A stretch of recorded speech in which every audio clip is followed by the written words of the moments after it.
Enem Arat benim de çekimler tüm hızıyla devam ediyor efendim. Kadir Ezildi yine elemi kedere atıyor. Siz de hemen Now açıyorsunuz.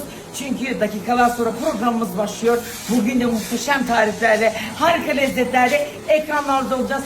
Sakın kaçırmayın. Her zaman dediğim gibi. Mal da yalan, mülk de yalan. Koy bir kova sile dolu. Haydi buyurun.